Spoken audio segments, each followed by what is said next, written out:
Hello and welcome to Crucible of Words for more dedicated legacy action. Today I'm playing my beloved Green-Black Turbodepths. This is a deck that aims to put a Marit Lage into play using Dark Depths. We either remove the counters with Hexmage or we copy it with Thespian Stage, and because Thespian Stage doesn't enter with counters and just becomes a copy, we get a 20/20. We have 8 tutors to make this happen. We have fast mana to power this out. We've got various forms of protection in the form of Not of This World and Pithing Needle. So Pithing Needle is going to be mainly for Wasteland, but can also do Karakas and stuff like that. Not of This World is protected from removal, like Swords to Plowshares or Solitude, or a Karakas activation. And then we have a little bit of Scarred to punch a hole in our opponent's hand. Lately, I've been playing Elvish Reclaimer, and I wanted to sort of go back and see how the more heavy discard build felt. I always like to sort of chop it up and change and keep testing things, keep trying old stuff, keep trying new stuff, and see what I like at any given time. So that's what we're doing today. Sideboard-wise, we've got Leyline of the Voids for Graveyard Hate. There's a lot of dedicated graveyard decks out there, whether it's Dredge or Reanimator. We want to be able to nail those pretty hard. A couple bits of discard when we need them for like combo decks or whatever. 4 Null Rod effects. I've seen a lot of combo decks lately, artifact-based mainly, and these can help out in those matchups. 4 Abrupt Decay. These hit Opposition Agent. They hit Megs of the Moon. They hit Blood Moon. That's the main reason we're running them, but also has some utility against things like Ensnaring Bridge or whatever. We have 1 Sylvan Safekeeper. This is just like an additional Not of This World in a lot of ways, where we can protect in a sort of slower matchup, like a green-white, blue control sort of deck, you know, like the bank control decks. And, you know, generally just slower decks that have got a lot of white removal. This can give us several instances of defending our creature, but it's not really good against the faster decks with that sort of removal because we're not going to have the land underneath us. But it's a nice card to have in the sideboard. You could play any sort of protection spell there that you wanted. Tamiyo's Safekeeping is also really good. But we're playing the Sylvan Safekeeper again today because I played it a little while back in a list that somebody sent me to play on the channel. And it impressed me in that particular league, so I thought I'd try it again here in the more stock list. And that's it. If you're interested in the finer details of this deck, you should check out my Patreon linked in the description below. I do go into some great detail. I've got a guide to this deck that I update every month with a breakdown of the current meta and where the deck sits in it. And it's going to be pretty exciting when Modern Horizons 3 pops off because there's going to be a lot of changes to the meta and we'll see how that impacts my beloved Marit Lage. With that said and done, let's make some 2020s. Let's go. Right, welcome to round 1. We're on the play. Our hand is a bit of an awkward one. If we could swap any of these cards out here for Dark Depths, I would take it, but I don't think we can keep this one because we'll be relying purely on Lotus Petals, and that's not how I like to jam. This one does not have access to a Dark Depths, so we're going to mulligan this as well. Alright, we can keep this one, I think, and I'm more inclined to get rid of... We get rid of the Not of This World, we have to choose whether we want the Inquisition of Kozilek or the Pithing Needle. I think we're probably going to keep the Pithing Needle, because Wasteland is a common card that's going to just completely undo us here. We have the ability to play around it. I will play out the Urborg here, because this means that if we draw the Dark Depths, we can just go for it next turn. Our opponent just F6 there, so I do not believe they have any counter magic in their current hand. This might mean they're a combo deck and they're going to combo us. They were a 61 card deck, which can sometimes mean oops or spells, but at the moment it more likely means some kind of like green-white Depthsy style deck or Maverick deck, where that additional card is just another silver bullet that they've added to their deck. Karakas. Okay. This, if you watch my channel, you know that I hate the land-based matchups, and it looks like we're getting fully green-white Depths here. It's not an unbeatable matchup by any stretch of the imagination, but it is heavily favoured in our opponent's favour. Elvish Reclaimer, okay. Would quite like to draw a Not of This World here. Okay, the Karakas is something, isn't it? So we can get this, get ourselves a forest here, go and get our Dark Depths, and try and use the Pithing Needle to get through the Karakas. That is our plan, because the Dark Depths will tap for mana, so we can play the Hexmage and the Pithing Needle next turn, and try and jam up this Karakas that we know is in our opponent's hand due to the Once Upon a Time reveal. There's that Karakas. Now they might have something like a Mazavith they can go and fetch, which would obviously be annoying. But we get to set the pace here, because we get to play this Pithing Needle first, and our opponent has to respond with their Elvish Reclaimer if they want to sacrifice a land. Because they might... Okay, no, they're not going to do that. Play this out. Get our little Hexmage going. This is why I like 4 Pithing Needles. Card is good. We care about very specific problems, and Pithing Needle can answer them. Now, another problem we have is our opponent is a Swords to Plowshares deck. And they can just fire off that plow and jam us right up. And we're going to see a Reclaimer activation here. What does our opponent want? If they're getting a Thespian stage to make their own 2020, we might be able to beat that. But we'll see what they get because it comes in tapped, and then we can decide what the plan is here. To make their own 2020, we can Sejiri Steppe our way through. Okay, just the flagstones, that's fine. That's just some card advantage. That does tell me that our opponent doesn't think they're going to be losing this game anytime soon.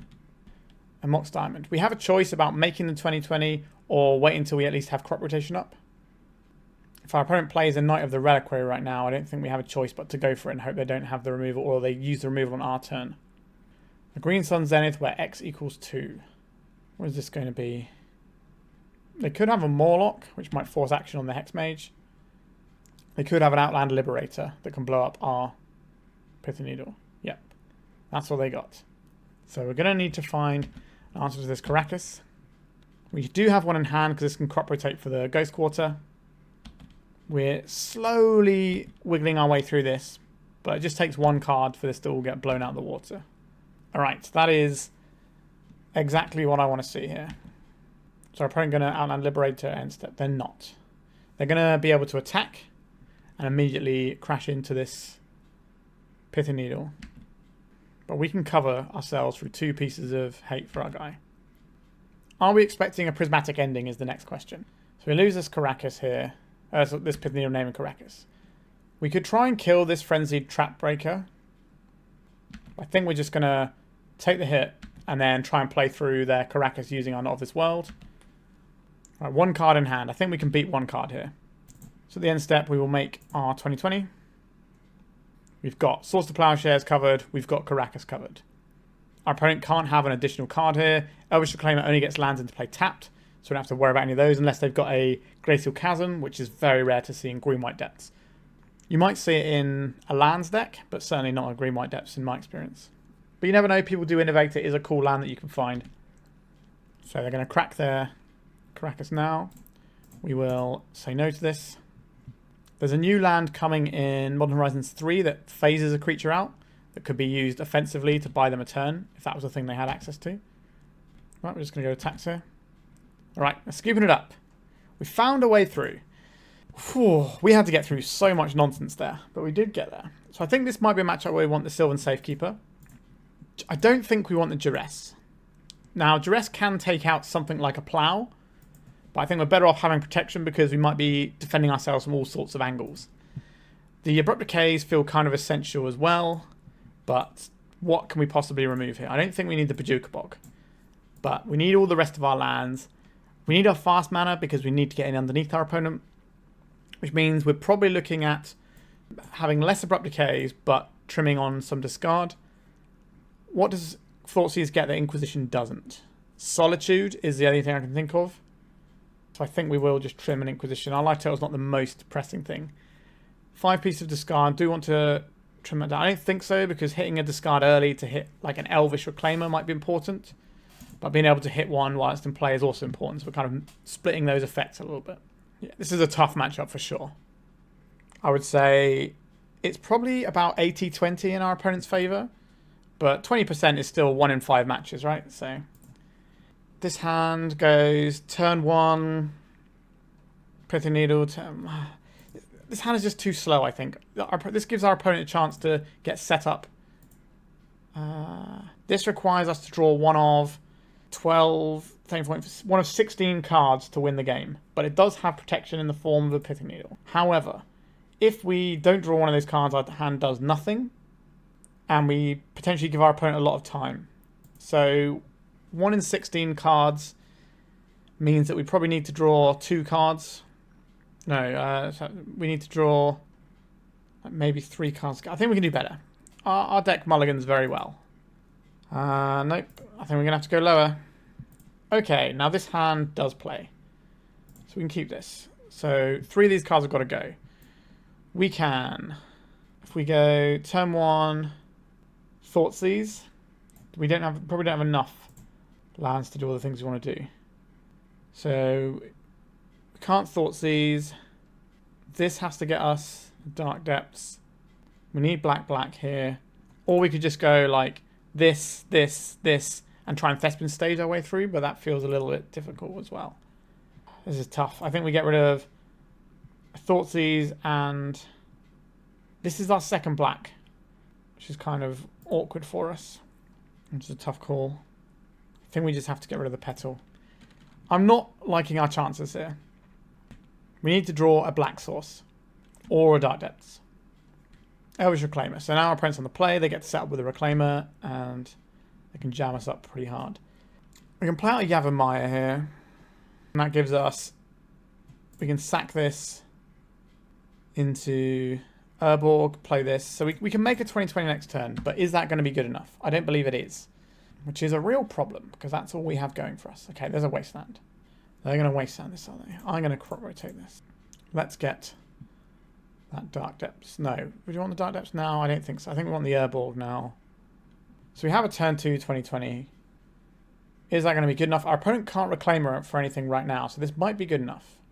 However, our opponent is sat there with white mana, and I do believe something like a Plow is in our future.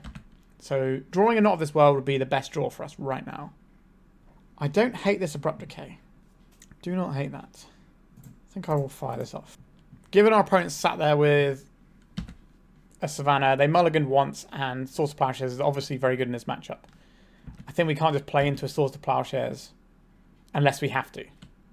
Our opponent is in a deck that does much sculpting outside of Sylvan Library either. Ugh. Okay. So this means we have to go now, because otherwise we're just going to get wastelanded out of the game. So we can play this guy. They have a Wasteland in hand. If they fire it off, that's kind of bad for us. Alright, I think we are priced into doing this. Alright, we obviously eat it to a bunch of things, but there's a face-up Wasteland. We have no other resources to play with right now. Our opponent's got a life and Malone, so they've got an engine, so they're going to be able to find more things that jam us up. We're probably just going to gain 20 life and move on with our lives, but there's a chance our opponent doesn't have it. Okay, they have it. So we gain 20 life. Maybe that buys us enough time to set up. I do not believe that is the case. I think we are just dead here. A Thespian stage. Now they can just strip minus out of the game every turn now, so I think we're just done here. Alright. I don't think it's worth bringing in things like Leyline in the Void to deal with Life and Malone. If the game gets to a protracted point where they're doing that, then we've probably already lost. So I think we're better off going in as we are. The discard becomes much better on the play as well. So maybe we're supposed to trim on these decays. But I think we just have to have a couple in our deck. Otherwise we can completely fall on our face when they get the Knight and the Reclaimer up and running. What does this hand do? It attempts a turn 2. If we want to make a turn 2 20/20. Doesn't have any protection. I think this is reasonable enough. I think we can dig for specific things like that. Right, I'll play this Bayou out as bait for a Wasteland. I don't think they'll just Wasteland straight into this. Doesn't seem like a good play. I think they just want to get an Elvish Reclaimer up and running, because that card is pretty brutal against us.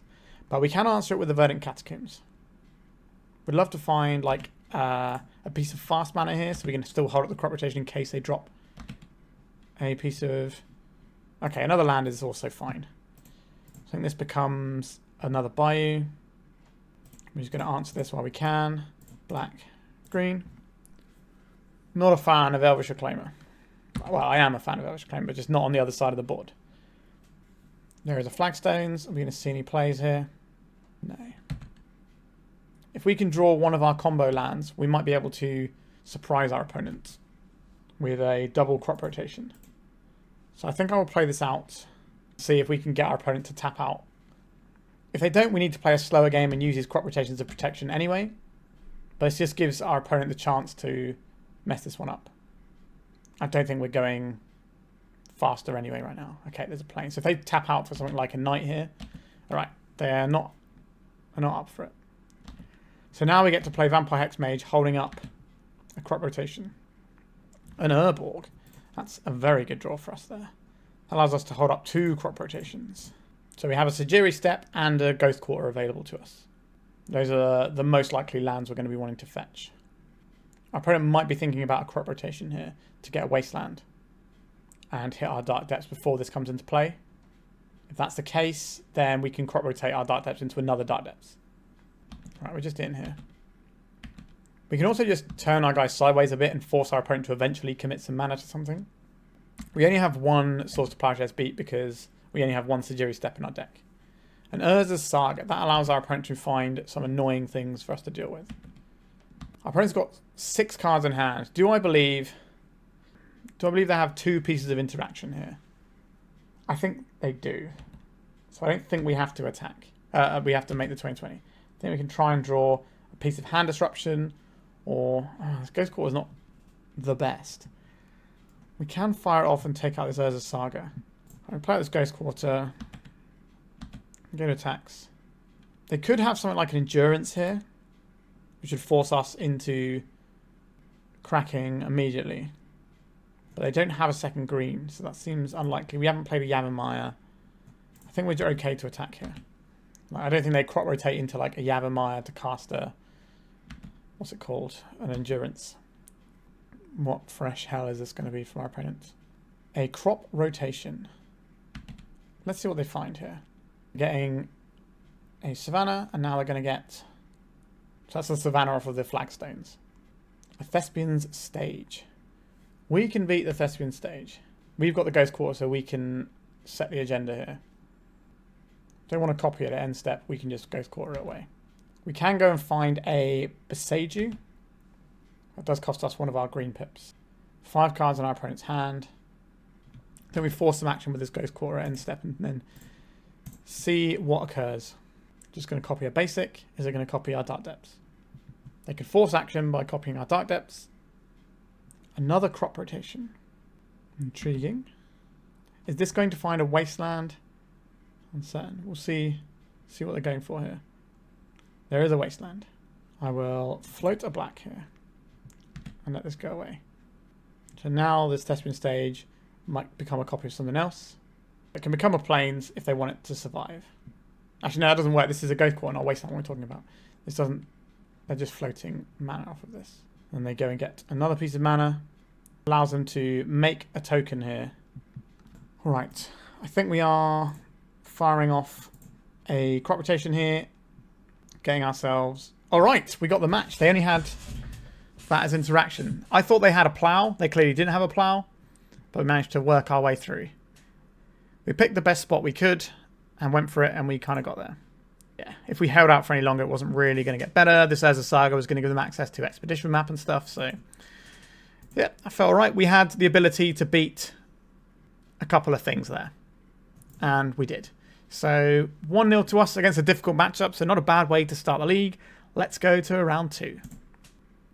So, our opening hand for round 2 doesn't go anywhere, so we're going to mulligan this one. At the very least, you need access to Dark Depths. This is a turn 3 kill. Because land.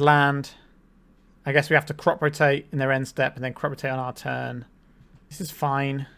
We can also Sylvan Scrying if that's what we want to do. Then we keep this and maybe put back one of the crop rotations. Because the Sylvan Scrying getting counterspelled is not as bad. So we play out this Yawgmoth because that gives us the best draws moving forward.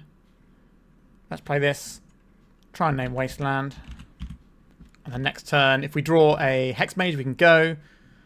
Otherwise, we can just Sylvan Scrying, get ourselves a Dark Depths. In the following turn, we can crop rotate. Okay, so we might be getting stung by some kind of Chalice here.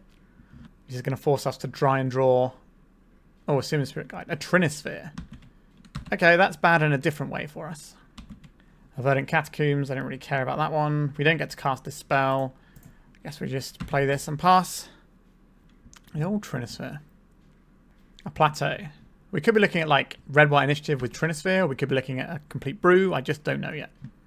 Fable of the Mirror Breaker. Sure. The white mana is a little bit threatening because that can be Swords to Plowshares and things like that. Not of this world. Not a great spell. So we want to play this one out. Crack this. For a Bayou is as good as anything. I don't think we need a swamp here. I guess if they have Blood Moon, we're probably going to want the swamp. Right, we get basic. We'll do a Sylvan Scrying, I think. It costs 3 because of Trinisphere. We'll get the Dark Depths. That's the important one. We're a couple of turns away due to this Trinisphere really slowing us down. But that's what Trinisphere is there for. A Blood Moon is a thing we can answer if we draw a Boseiju. In previous builds of this deck, I've played 2 Boseiju in the main deck. It's a card I'm quite fond of, but we only have 1 in this particular build. I sometimes replace the 4th Elvish Spirit Guide with a Boseiju. So mono-red prison decks are very good for us, as a general rule. It's one of our better matchups. But the red-white prison decks become a little bit more awkward because they have access to Solitudes and Plow, which is an angle which the mono-red decks just completely fall down on. An Elvish Spirit Guide. So if we play this out, we have 1, 2, 3, 4 mana. So 3 of that goes into a crop rotation, which leaves us with 2 lands. And it leaves us with the depths, the land we get back, and the Spirit Guide, which is enough to combo, right? Because we go Dark Depths, taps for mana itself, then we have the Spirit Guide. Yep, so we can combo our opponent next turn. We need our opponent to play something, and then we can try and win the game. Because I'm a little bit worried about Source of Plowshares and Solitude, but our opponent's own Trinisphere might be enough to stop that being a problem for us. Because they only get to play 1 spell. Well, that's not strictly speaking true. They might be able to play something else. But we'll see. Please play a spell, opponent. Use those treasure tokens. You know you want to. What's the worst that could happen? Alright. Here we go. The Caves of Chaos Venturer. That doesn't do anything. We get to win the game. They don't have the mana to do the... what's it called? Touch the Spirit Realm. They can't do that because that requires 2 mana to do. And they can't have that much mana. So we've got a mountain here. Let's go to end step. So we go green, black, and Yawgmoth. Urborg, sorry. So we crop rotate away this swamp. We get ourselves a Thespian stage. 1, 2. This becomes a copy of Dark Depths. Keep the Thespian stage. Hey presto, 2020 and our opponent's dead. Okay. So this is a really weird matchup because normally you don't care about Not of This World against red prison decks. But our opponent is a red-white initiative deck, which means they have access to these removal spells that we were just talking about.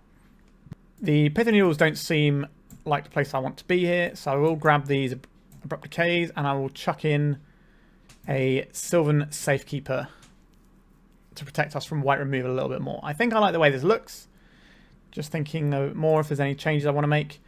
Duresses and Inquisitions aren't stupendously good here, but they do some work.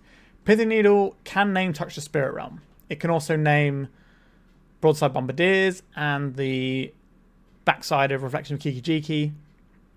Those are things to consider.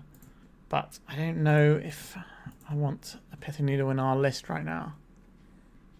If our opponent plays out Trinisphere, we can kind of work our way through that. The Duress hits Plows and stuff, so does Inquisition. Only the Thoughtseize hits their Solitude.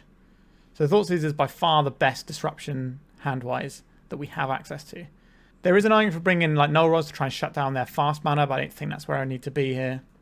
I think I'm going to go in like this. We've got 5 answers to a Blood Moon, 4 answers to Magus of the Moon. What does this hand do? This gives us turn 1 Thoughtseize. Turn 2 we play this. Turn 3 we combo. That's kind of slow, but the Thoughtseize might do the work. But we have access to both of our basics if we want them. Or we have access to black and green, so we can just play an Abrupt Decay if we draw one. So I think I will keep this.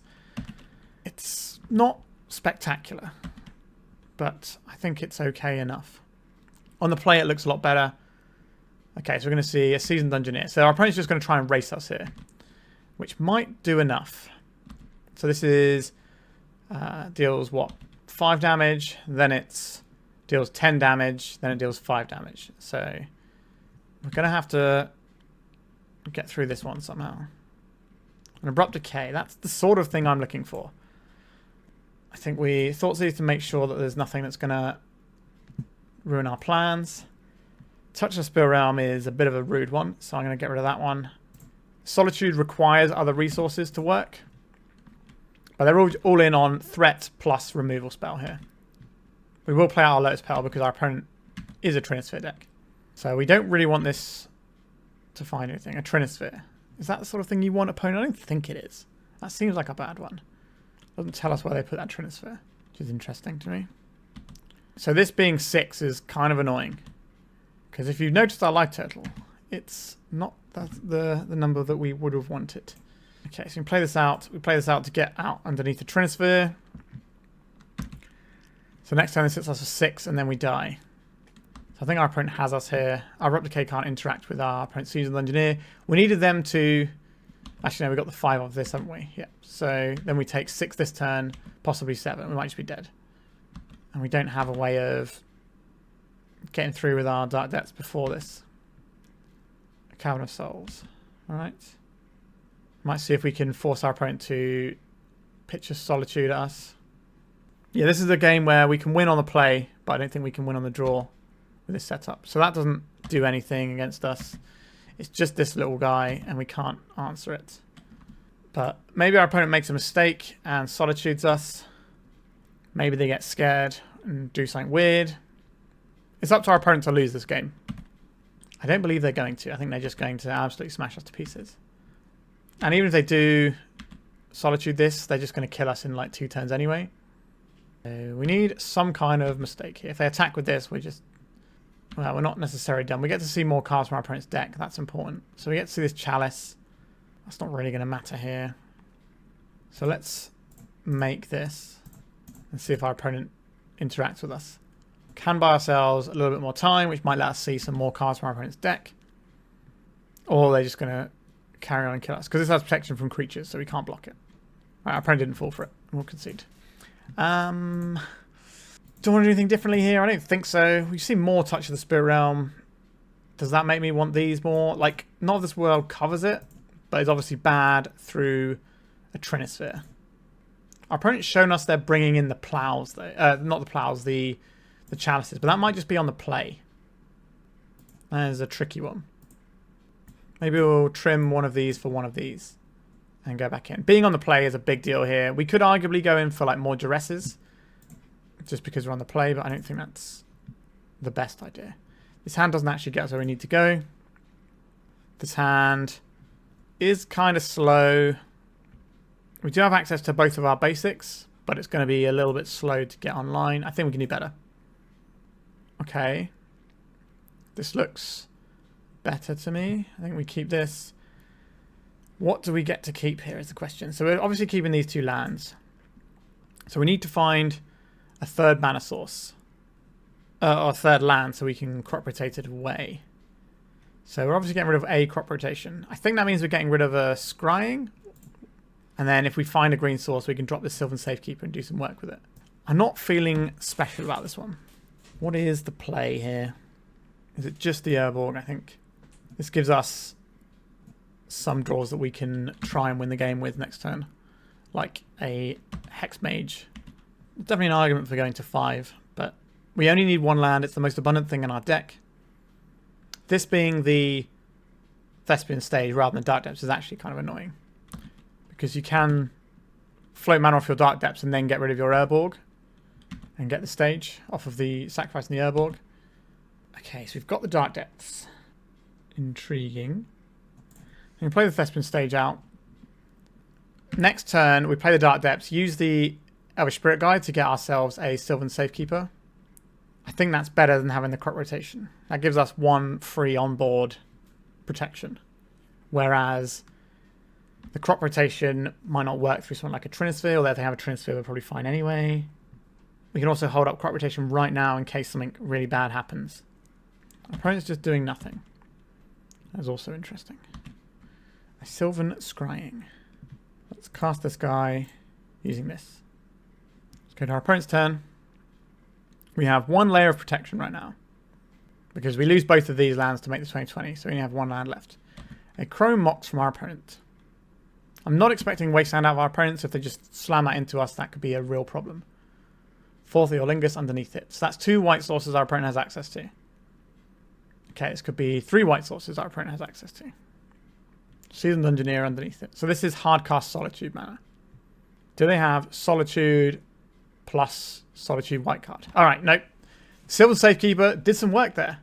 It was something that was on board, could get underneath the Trinisphere, and it was pretty nice. I am sorry that I have the new art and not the classic art, but I caught that too late and we were already in the league. Alright, so 2-0 against a very difficult matchup and a matchup that is kind of a bit of a crapshoot. This one is a bit 50-50-ish, I would say.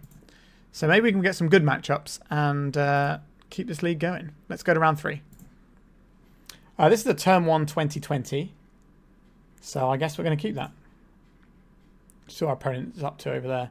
They show us some blue mana, then we're going to have to Thoughtseize turn 1. An Urza Saga. This still could be a counterspell deck. Okay, Chromox. We're looking at a Stormy style deck, I would imagine. So like mono... Oh no, what is this? Okay, we're looking at Painter. Alright. What are you going to put into your graveyard with your Goblin Engineer? A Phyrexian Devourer. Understood. So we could Thoughtseize our opponent this turn. And then next turn make a 2020. So this will go up to 2. That would give them a chance of getting something out of this. And I don't think we can allow them to do that. So let's play this out. And this out. And this out. Would have loved to have a crop rotation here. Sadly, that's not what's happening. Is there a reason we make this now? Can't think of one. Our opponent might not be a painter. It might just be the Soul Cauldron red build I've seen floating around. City of Traitors. 1, 2, 3, 4. So not enough to kill us with Painted Grindstone just yet. Unless they've got a Lion's Eye Diamond in hand. And then that certainly would be. But we can make an indestructible guy, so we don't care about this. If they have a Soul Cauldron, they can't get us. Legion Extruder deals 2 damage to any target. Are they going to target our Hexmage? Sure, we will make a 2020. Now, how are they going to answer our 2020? They're not. Okay, this is a pretty cool card if you haven't seen it. The winning thing is in the way, but anyway. So it's a 2-mana artifact. When it enters the battlefield, deals 2 damage to any target. You can pay 2, sacrifice an artifact, make a... It has to be another artifact, though, and you make a 3/3 golem token. It's quite nice, just a way that you can find something that pings that can also turn all your, like, junk into useful cards later on. So, this is a matchup where Collector Ouphe and Null Rod look fantastic. I don't believe we want Not of This World in this matchup either. The Pithing Needle definitely has some use. Our Graveyard Hate also has use, but these Abrupt Decays also look very nice here. Question is, how do we fit these in? So this can name Pithing Needle, or it can name, what's it called? Engineer or Welder and stuff. So I think what I normally do here is trim on some of my discard elements. So we can keep 3 Thoughtseizes in, or we can bring in some Leylines. I don't think I want to be doing Leyline business. I think just a few Thoughtseizes is nice to complement the other bits and pieces that we've got going on here. The Leyline is potentially useful for our opponent, but we're trying to shut that off via Collector Ouph's Abrupt Decays, that sort of jam. We didn't see any additional colours. Sometimes these lists are white for Swords to Plowshares. If that's the case, then we'll bring in 3 Not of This World instead of Thoughtseize, but I think we're just going to roll with the Thoughtseize as a universally good card that can just poke a hole in our opponent's fastest hands and give us the time to slap them around the face with a big old 2020. What does this hand do? Turn 1, we can Sylvan Scrying for Thespian stage. Turn 2, we play Thespian stage. Turn 3, we rotate it out and try and kill our opponent that way. But that gets rid of our only Lotus Petal. I think we can do better. Okay. This is a very similar hand to the last one. So we can turn 1 Sylvan Scrying, turn 2 Hexmage Depths. That seems pretty reasonable. Our opponent's mulligan quite aggressively there. But yes, we go turn 1, Cradle, Spirit Guide, cast this. Turn 2, this, and go. Pithing Needle. Are they going to name Hexmage? If they name Hexmage, then we have to get a different card. But that's fine. Vampire Hexmage. Sure. We have a Thespian stage. A Null Rod. I like the Null Rod, obviously, but that does require some amount of our mana. I think I'm looking at Yavimaya, play this, because this will shut off our own Lotus Petals. So we're going to go and get this Sylvan Scrying on the go now. That's acceptable. Let's get the Dark Depths. We're definitely going to want the Dark Depths at some point. And we want to use the Lotus Petal mana because we're going to be Null Rodding next turn. There's an Engineer. We're going to see like an Ensnaring Bridge here. Nope, just a Devourer. Let's go big into that. Hexmage, pretty good against that strategy in general. I don't believe we're playing out. Trying to work out what we're playing out here. Play out as Lotus Petal. We want to get this Null Rod up and running. But then what is the next land we play? Is it just the Dark Depths? If our opponent's got Blood Moon, we're going to want to play the Dark Depths afterwards. Okay, I think we're just going to play the Null Rod first. Let's get this in play, and then we can work out what we're doing. And I think I would like the Dark Depths in play. This does open us up to like Painter Pyroblast. But if we play this and we draw like a whole bunch of different things, we just win next turn. So our opponent can't just Cauldron. They've got this Devourer trying to kill us, and they can't do that now because of the Null Rod. So our opponent might have had a turn, what is it, turn 3 kill. We can play the Hexmage if we find another black source and just try and get things going that way. We can also slow remove counters. That's not a way that... I don't even know if... I don't know. I have made a 2020 that way before, but it's so rare. It's probably like 1 in like 300 games. Fable and Mirror Breaker is a very good Magic the Gathering card. That's going to dig them 2 ways out of this situation we put them in. Let's remove some ice counters. One of your finest ice counters, Garçon. So now we're looking for a Thespian stage. Not one of those, unfortunately. Just have to pass. But we've got 7 tutors in the deck and 4 Thespian stages. So that's 11 cards. Bombardiers. Okay, so this is a very fast clock that can just put us in the dirt in a few turns. And they're going to make a treasure and almost certainly throw this treasure at our face for more damage. Be very surprised I didn't. I'm not going to bother removing counters. This game is not going to be going on long enough, and I'm going to save myself the clicks. If I was in like a really high stakes tournament, maybe I would remove the counters, but this is just a league. And I don't need to click that because what they're showing us on board will kill us before we ever remove all these counters. An Abrupt Decay. Now, we don't have the second black, so that is very irritating. But we can get rid of this broadside to slow the clock against us. Not to the point where removing counters is the correct thing to do. Or not necessarily correct, but a good enough use of our time, I should say. So this flips. What are we going to play here? Another Bombardiers. We have to kill the Bombardiers. If we don't, we die this turn, I believe. We take 4, 5, 6, 7, 8, 9, 10, 11, 12, 13, 14. Okay, so are we still dead here? 2, 4, 5, 6, 7, 8, 9, 10. So we go to 1 this turn. I don't know how we're supposed to win from 1. We don't have anything like Rite of Consumption in our deck, even if we could make a 2020. Okay, they're just shooting us for a little bit. Again, I don't know how we win from this position. It's certainly not with the Verdant Catacombs. Alright, let's be on the play this time. You know, that Pithing Needle was pretty strong. Didn't see any white mana, so I'm quite happy with how we boarded things. Pithing Needle. No, I think we need to keep this in for all the Weldery type shenanigans. Let's just go in. I wonder if our opponent's going to bring in some artifact hate since he's shown the Null Rod. This is a turn 3 win. Is that fast enough? I think so. We've got the Pithing Needle in here. So I'll lead out with an Urborg. And pass. And then if our opponent does something, we can react with a Pithing Needle on turn 2. So if they play an Engineer or a Welder, we can say no to that. A Goblin Engineer. Alright. So now we can Pithing Needle on this. Unless they put the Devourer in. Okay, they're putting the Devourer in. So we need to name Agatha's Soul Cauldron here. Oh, we just drew the Hexmage. Do we just make this? I think we probably do. There is a City of Traitors. What are you up to over there, opponent? An Ensnaring Bridge. This is a thing we can beat. Do I think our opponent has bounce spells? So if we draw a Thespian stage... sorry, not a Thespian stage. An Abrupt Decay, sorry. If we draw an Abrupt Decay or a Boseiju, we win next turn. So we probably do want to make this, especially since we have another combo loaded up. We may as well say, let's just see if we can kill our opponent right now. I think that's worth doing. Obviously, we can't attack them into this Ensnaring Bridge, but the Ghost Quarter can find us our green source. Sylvan Scrying. That's kind of like a 2-step answer to that, isn't it? So if we play this Ghost Quarter, yeah, we're going to do it. It's a bit ugly, but we will Ghost Quarter our own Urborg here. Get ourselves a Forest. Cast a Sylvan Scrying. Get ourselves a Boseiju. And next turn we can Boseiju for 1 mana and destroy this Ensnaring Bridge.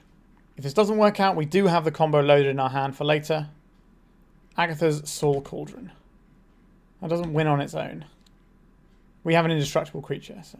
A crop rotation. That doesn't do what we need it to do, really. So I think we play out... What am I worried about, is the question. So we can Sejiri Steppe on red. Okay, what we have to do is we play this, we Pithing Needle the engineer, because what they're hoping we do is blow this up and then engineer it back into play. That is the line they've set themselves up for. Let's play this, name the Ensnaring Bridge. Sorry, not the Ensnaring Bridge, the Goblin Engineer. And then we Boseiju away their Ensnaring Bridge, they can't get it back with Engineer. 2020 swings into their face. Lights out. Agatha's Soul Cauldron, they're getting rid of the Hexmage. Okay. I don't think that does anything.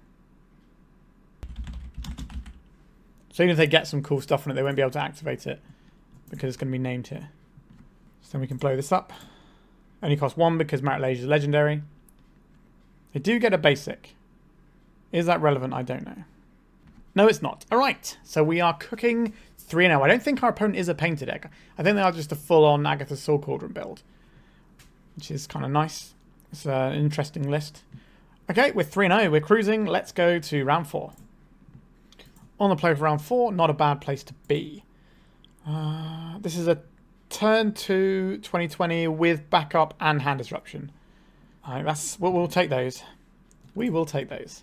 Let's get our cheeky little Duress in. I think we do want to Duress on turn 1, even though we could Duress on turn 2 and then use this to go and get our Urborg, because our opponent might be on some sort of combo deck and I'd like to be able to break that up if that's the case. Noxious Revival. Okay, our opponent's on some stuff over there. How do I feel about Veil of Summer? Let's just make sure the text on this. Spells you control can't be countered, but they can no longer be legal, so we don't really care about that. Do I care about Noxious Revival? Like, nothing's good coming out of Noxious Revival, that's for sure. That's a suspicious card to see. I am suspicious. So our opponent is a City of Traitors deck. I don't believe they're going to be playing Wastelands. Does that mean we're supposed to crop rotate now when we know it will resolve, when our opponent is probably a... And they're probably going to be a deck that has Force of Will in. Alright, we're going to crop rotate now. Let's go and get our Urborg. Now, we could have done this on our turn, it doesn't really matter. But I think we want to do that around the potential of a Force of Will. Because we don't want to lose our land to a Force of Will. Black, black, let's make a friend. Did you draw a Force of Will? Now, if they counter this, we just need a green source and we can go again. They are probably going to think that their Petty Theft is going to do enough work for them here. Because they can bounce in their own time, we're just going to wait for their end step. A Veil of Summer. Okay, so they're cashing us in for another card. So we're going to need like Force of Will, blue card, as well as playing this Petty Theft. Now they've already got the blue card. Let's see if we can beat the Borrower. Opponent's got 2 mystery cards in hand. Is one of them a Force of Will? Let's find out. So they're going to cast a Petty Theft now. We're going to fire off this Novice World. And does our opponent have it? No. Alright. So what deck runs Atraxa? Noxious Revival is such a weird one. I don't know what that's doing in our opponent's deck. I'm very confused. We saw a tropical island. We saw mountains. Are we looking at some kind of show and tell deck that's running... Is it show and tell deck with green just for Veil of Summer? That is a possibility. That means they could have Blood Moons in their deck, which would make the Abrupt Decays useful. I think the little Borrower is just for the purposes of, you know, having that extra 1 card in your deck. So I don't think we're a Bojuka Bog matchup. I think we can get rid of these, which gives us 1 more Duress to disrupt our opponent with. They've shown us Borrowers. Are we supposed to respect those Borrowers this hard? Or are we supposed to lean off it a little bit with something like a Duress? This is a lot of respect for a Borrower. I don't think our opponent's going to have many of that effect in their deck. And they are a combo deck, so Duress is going to be very useful. I think I've convinced myself to play this Duress and just trim slightly on the Novice World. We're going to have these because our opponent could be playing Blood Moon effects. His matchup is probably going to be too fast for something like a Sylvan Safekeeper to shine, so we're just going to leave that on the sideboard for now. What does this hand do? Turn 1, Bayou, Thoughtseize. Turn 2... Yeah, this hand seems good. We have a turn 3 combo with Not of This World, Protection, and a Thoughtseize for our opponent's hand. So they have a Brainstorm they might be able to fire off here. A Duress. Does that change the way I want to play this hand? If this gets us a Forest... I think we have to get the Bayou here so that we can live our best life of Duress Thoughtseize plan. This gives us crop rotation as well. Okay, Show and Tell, Atraxa, Sneak Attack. So I think we have to take the Show and Tell first, and then we can take the Sneak Attack next turn. Yep, I think we've correctly identified what our opponent was on through a process of elimination based on what we saw. There is a basic mountain. Over to us. We get to play a Thespian stage and Duress. I think we're just Duress now. And then we'll see what we're playing. Our opponent could have a Daze here. They don't. They have a Brazen Borrower though. We have that covered. So I'll play out this Thespian stage and I will pass. We need our opponent to not draw a Force of Will. City of Traitors. A Sneak Attack. That's pretty good. A Lotus Petal. Does that change anything here? We know our opponent's hand. We know they've got a Boseiju. We don't want that to get fired off straight away. We can't stop our opponent being able to activate Sneak Attack next turn. So we're playing this out. And we're playing this out. And then this crop rotates into an Urborg, I think. Just trying to work out. We don't really need to crop rotate it, do we? Because we have the Lotus Petal. We can use this mana to make our 20/20 that way. It's just if I want to play around days, we can play around days that way. Alright, I think we're going to use this to play around days. And this will become a Yavimaya, I think, this time around. Because we already have a black source in hand if we need to continue the game that way. And having access to green after we lose all of our permanents is probably going to be handy. Although we're probably just going to lose in that case. So we need to make this now so they can't Boseiju it. Okay, we need their Atraxa to be bad. That's how we win this game. We also have to hit them twice with our Marit Lage because of the 7 life off the Atraxa. So feeling a little bit sketchy on that front. What is it going to be? Is it an Atraxa? It's an Atraxa, who'd have thought? If we'd have Thoughtseized the Atraxa, we'd have been in a better shape. Let's have a look. There is a Force of Will in there. So that should be enough for our opponent. They can put the sorcery and then they can put the instant. And then our Not This World will not work. Show and Tell, Force of Will, Scalding Tarn, Omniscience. Alright. So we do this, our opponent forces, and then we lose.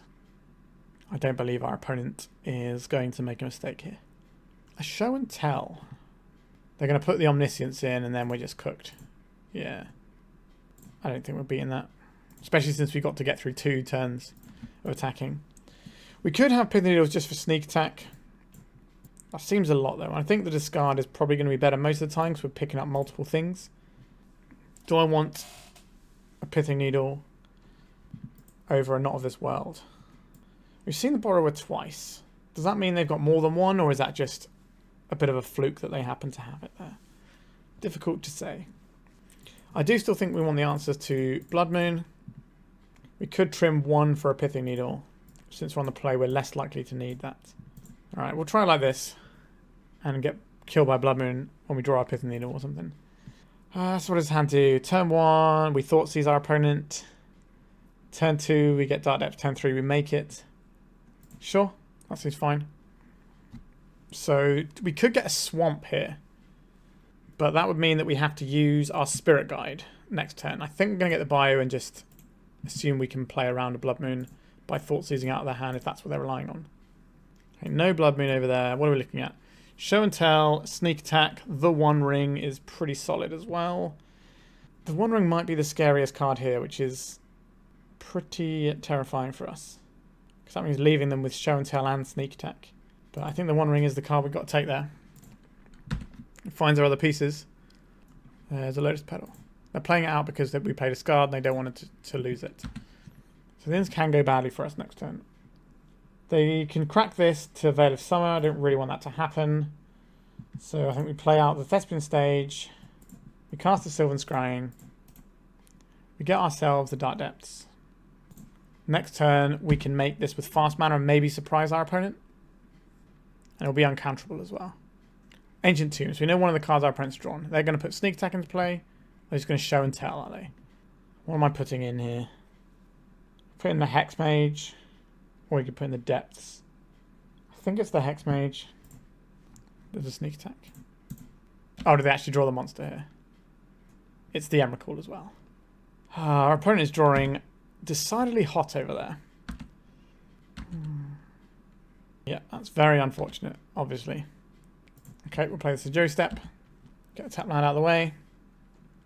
Okay, we'll play out our Dark Depths and pass. We do need to actually drop our lands into play. That's why I like the Dark Depths there. Holding it can sometimes work out for us if we're looking at Blood Moons and stuff. A Lotus Petal. We're getting close. Do I want to duress my opponent? It doesn't matter if it's just a creature. Are we able to beat a creature? That's all that really matters at this point. When we get to the turn where we're comboing off, we can Lotus Petal away. Please put this card in your graveyard, opponent. They put an Abrade in the graveyard. That's good news for us. Thespian's Stage. Okay.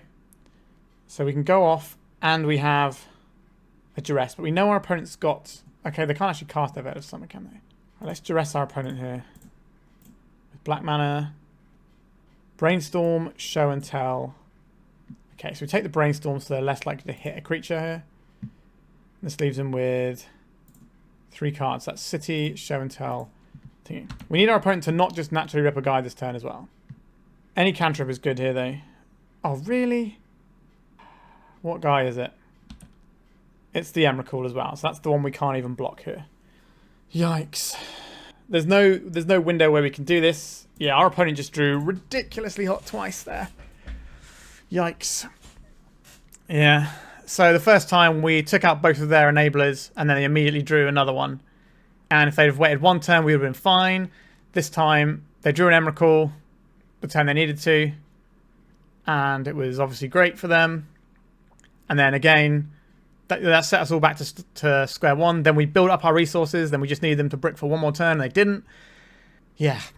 I think we can feel a little bit hard done by on that matchup. But that is Magic the Gathering. Like, our opponent's got a bunch of powerful stuff in their deck. They are trying to accomplish this. Their deck is dedicated to doing this, just like ours is dedicated to doing our thing. And sometimes the variance is going to slide against you, and sometimes it's going to be in your favour. And it wasn't with us today, but I think we can be pretty proud of how we performed in that matchup, even though we ended up losing. So now we're going to the final round, looking for the 4-1. Right, our hand for the final round. We can Thoughtseize, but we probably have to lead off on Pithing Needle because our hand is pretty sketchy against the Wasteland. If we don't draw a land, then what? And we're not really going anywhere. I think we can do a little bit better. This is not that much better, so we're going to mulligan again. This does not make a 20/20, but does have access to Dark Depths and some disruption and protection along the way. Do we go to 4 cards and fish for something stronger? We only have half of our combo, but that means we're trying to draw into 20 cards. So that means 1 in every 3 draws should be one of the cards we need to win the game. Those odds are pretty decent. I think we have to keep this one. I think we have to keep the Pithing Needle. Get rid of this Thoughtseize. We probably get rid of this Lotus Petal. Or do we get rid of the Spirit Guide? Because this can be black mana if we need it. Yeah, I think it's a Spirit Guide here. So we probably have to lead out on the Pithing Needle here. I'm going to name Wasteland. And then we will play this out because there are things like Thalia and Grief in the format that can take it out of our hand. I don't think we're going to burn it for a Thoughtseize. That's 2 resources to take one of our opponents when we're already behind. And we're going to need this Lotus Petal later on. But it's there in case we need to do an emergency crop rotation if something happens. Like they're trying to combo off using their graveyard, we can at least say no to that. Alright, we might be looking at some sort of Griefy style deck here. Pluto Delta pass for my opponent in the end. Big fan of seeing the Verdant Catacombs over there. That's what we need to draw. Get some land going. Let's take a look at your hand, opponent. Because they could be a combo deck, so we do have to try and attack their hand a little bit. Otherwise, we're just giving them a free route to turn 2. We could see a Brainstorm here. Oh, we're going to see a Veil. Is it going to be a main deck Veil deck? If so, then they are a combo deck. Okay, just the Brainstorm. So Tropical Island, we could be looking at Bug Beans, Rug Delver, a whole bunch of stuff. I doubt a Rug Delver deck would be fetching Tropical Island unless they're a lot heavier into Rug. So more like Thresholdy style deck. We don't see a lot of that very much. So Bug Beans or Bant. Could be some kind of like Omnitail build too. There's a lot of options. But hopefully we're about to see their hand and we can probably deduce what this matchup is going to be about. Alright, our opponent is on the old combo lines. I don't really want to get Thoughtseize here. I'm going to take the Thoughtseize. Alrighty. So we have some very powerful tools in this matchup in the form of Hand Disruption plus Null Rod effects. We don't have any Surveil lands, so we're not going to fetch here. A Dark Depths, you say? So we have our opponent dead next turn. Let's see if we can get there, or if our opponent will finish us off. Okay, so they're going to crack this. They're shuffling away one card, and they're going to get Surveil land here and get a little bit of... Okay, so they've got red in their deck, as well as the Tropical Island. But this basic island tells me they're not playing the standard Epic Storm build. So they might be more like towards Ad Nauseam Tendrils, which is slightly better against Null Rod effects because they have Cabal Rituals instead of relying heavily on Artifact Mana. Like, we're still going to bring in our hate for Artifact Mana. It's just going to be less of an issue in this one. I think our opponent might have some Burning Wishes in their deck. That'll be a likely reason to run red, as well as Past in Flames if they're on the sort of Ad Nauseam Tendrils style. Our opponent appears to be keeping the card on top. Alright, that is a little bit scary, won't lie. Polluted Delta. They go in here. An Infernal Tutor. Is this just building up for next turn? I think it is. They're showing us a Lotus Petal. They're going now? They're not going now. So we should just get to win this game. So we'll crack this. Go and get ourselves a Bayou. Crop rotate away this Bayou. Get ourselves a Thespian stage. Do the thing. Alright, our opponent sees the writing on the wall and they're packing it up. So we don't really need access to Novice Worlds. Bojuka Bog is a thing we might need if our opponent's doing a Gaia's Will line. So that is a thing that can just answer them. Do we want Leyline of the Void is a question. I think we definitely want our Null Rod effects. So these come straight in. I don't believe Pithing Needle is going to be the most useful here. And the Leyline of the Void might stop them if they're playing Echo of Eons. Again, it also stops Gaia's Will.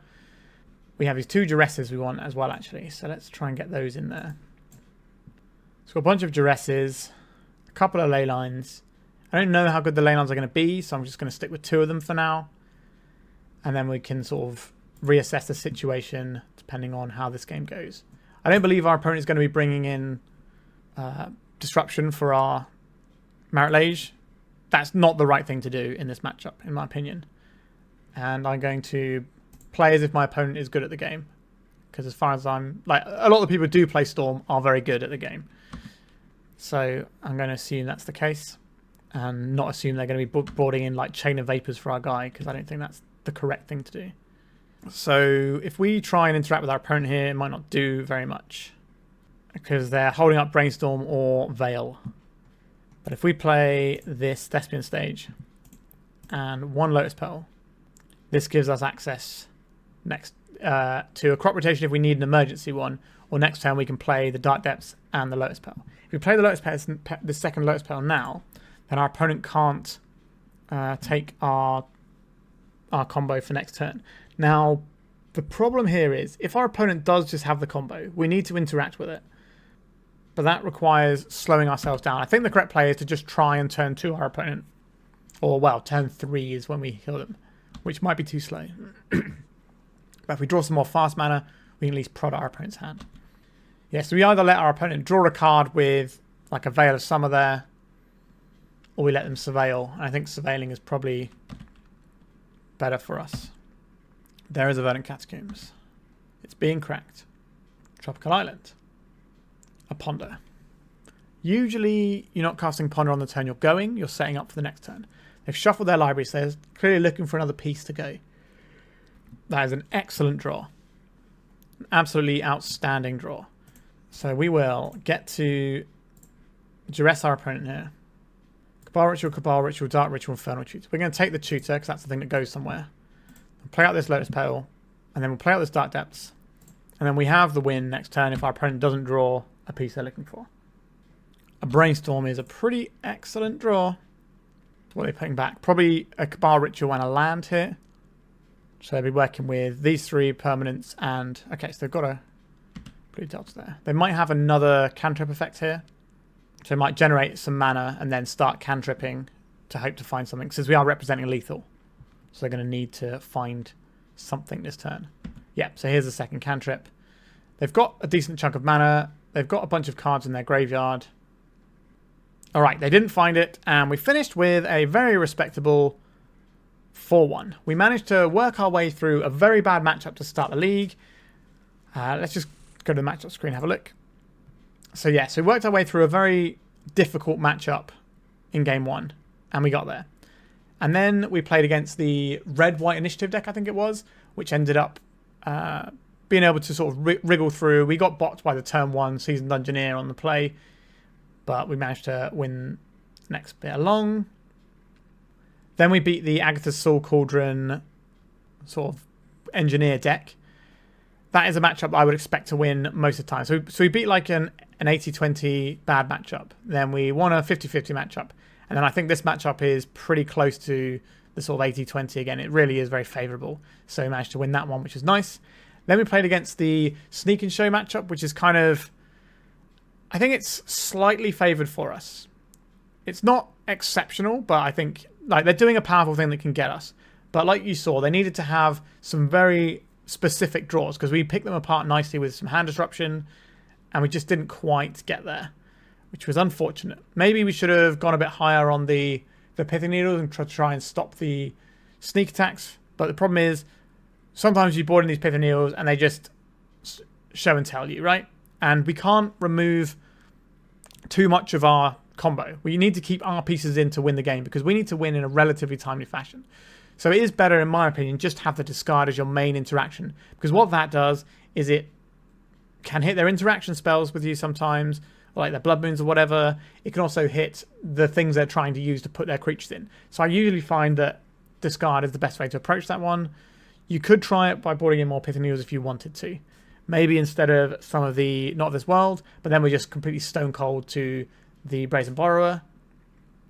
Unless we've got the ability to have a crop rotation as well. So it's not ideal to bring in the Pithing Needles in my opinion. And you saw how good our opponent's draws had to be after we took apart their hand in order to win. And fair play to our opponent, they did exactly that. Then the last round we just saw was against the Ad Nauseam Tendrils deck, I believe it was. We didn't get to see enough of their deck to 100% say that's what it was, but usually Infernal Tutor and Cabal Ritual is a pretty big giveaway, as is the basic island and the Ponder. So I'm pretty confident in saying that was Ad Nauseam Tendrils. We smashed that quite hard without even relying on our big hammers from the sideboard, but like I did say, our big hammers in the form of the Null Rod effect aren't as exceptional as you would think in the Ad Nauseam Tendrils build because, like I said, they have the Cabal Rituals. You saw their hand, they were pretty close to going off without caring about any sort of Null Rod effect there. So yeah, a pretty good result. We worked hard for some of them, you know, a lot of 2-1s in there and the 1-2 loss, but it's a relatively quick deck to play, so I don't feel too drained at the end of it. Back to the deck list. How did this feel today? Yeah, it felt really good. I didn't really miss having the Elvish Reclaimer, but we didn't play against the blue-black Rescaminator builds, which is where you want the Elvish Reclaimer, because that does help against them to an extent, because you can stop their graveyard shenanigans in game 1 a little bit more easily, because if you just play turn 1 Reclaimer on the play, then they never really get to reanimate, because they don't have proper removal, so your guy just gets to sit there and threaten the Bojuka Bog the whole time. But they do have draws where they don't care about that either, so it can be a little bit tricky. I don't mind the blue-black scam matchup. And Leyline of the Void is good because we beat their sort of scam plan most of the time. Like, that is the favourable part. Is when they cheat some big monsters into play and we lose to that, which is the issue. So Leyline does help that, and that's the reason we are running the Leylines. The Sylvan Safekeeper, this little slot gave us a nice victory against the red-white initiative deck. They just couldn't answer our creature when we had this in play. It could have been a different kind of protection, but what this did for us, which is similar to Pithing Needle in some respects, is we can play this out ahead of time. So on our combo turn, we don't have to hold up additional mana. That's why I like Pithing Needle so much, rather than things like Stifle in the Rainbow builds, because you have to hold up the mana the whole time to protect. Whereas, you know, the Pithing Needle just allows you to play it out and it answers every copy of it. Sylvan Safekeeper is kind of similar and it impressed me today. I'm definitely more up on this card than I have been in previous metas, so it's got the old stamp of approval after I was not really liking it for a while. I preferred Steely Resolve a while back, and then I sort of was off of these additional effects, and now I think we want them again because there's a lot more people playing white decks to beat re-Scaminator decks, because if they play a big monster you want to have hard white removal to answer it, which then makes Sylvan Safekeeper more attractive, so I think that's pretty good. I liked our discard suite being split between Duress and Inquisitions. I wish I could just play 3 more Thoughtseize though, that would make me very happy, but alas we cannot do that, but maybe we'll get something more similar to Thoughtseize in the future, you never know. Alright, not really much more to say about this one. I think it was a pretty successful showing of what this deck can do, how you can have those blisteringly fast hands, and then you also have the hands which are my favourite, which is where it's like trying to work out a puzzle, where you have to kind of get all your pieces in order to try and wiggle your way through a specific section of things to get your 2020 to connect and win the game for you. That is what I love about this deck. It reminds me a bit of playing chess, where you're just trying to get all your pieces and shut down your opponent's ability to stop your strategy. I used to play quite a lot of chess as a kid. Probably too much, actually. But I gave it all up for Magic the Gathering anyway. So yeah, we had the times where we just had it all and that was fine, and we had the times we had to work our way through. And yeah, really enjoyable league, this one. I love playing this deck. There's a reason why it's like my signature deck. I do play it quite a lot. And if you are interested in this deck, allow me to plug my Patreon to you. I have a very detailed guide to this deck. Not just this deck, but also the Turbodepths build that is Rainbow. So you can kind of have a look at how the green-black and the Turbodepths differ, why you would play one over the other, different card choices, a big discussion of all the card choices, matchups, not just like in and outs, but more to do with the theory behind the matchups and how you can approach it. Because one of my philosophies of sideboarding is having a plus and minus, what cards you bring in, you know, it's okay at a certain level. But when you get more into Magic, you need to be thinking beyond that level and looking at what is my opponent doing strategy wise, not just what am I bringing in, but how am I playing those cards. Because if you just have the pluses and minus but your game plan has to shift and you don't necessarily know that, you're not getting anywhere. I think sideboarding to a plan of what you want to do in the matchup rather than specific cards plussing and minusing is interesting and probably works out better most of the time, and that's how I tend to approach things. But anyway, if you want more discussion of that, I also have an article about sideboarding on my Patreon. I put up a monthly article as well as a monthly update to the guide where I discuss the current meta game, where we sit in it, any changes we need to make, what my current list looks like, that sort of jazz. So by all means, feel free to check that out. It also does support the channel. Gets me ever closer to that wonderful threshold of minimum wage for doing this. That's the dream, right? Okay, thank you so much for watching this one and listening to me rambling on. I really do appreciate every one of you who subscribes and likes my videos, and I love hearing from you in the comments as well, so by all means get in touch with me there. Thanks for watching, and goodbye. If you'd like to support me in the channel, please check out my Patreon. It has a free guide to budget Turbodepths as well as 3 tiers of support. A low cost one that enters you into my monthly raffle for a free donation deck on the channel, a mid-tier subscription that gives you access to my detailed Turbodepths guide that is updated every month as well as regular articles, and lastly, the higher tier gives you all of the above, as well as a monthly donation deck for my channel. If you're interested in supporting the channel this way, please check out the link in the description.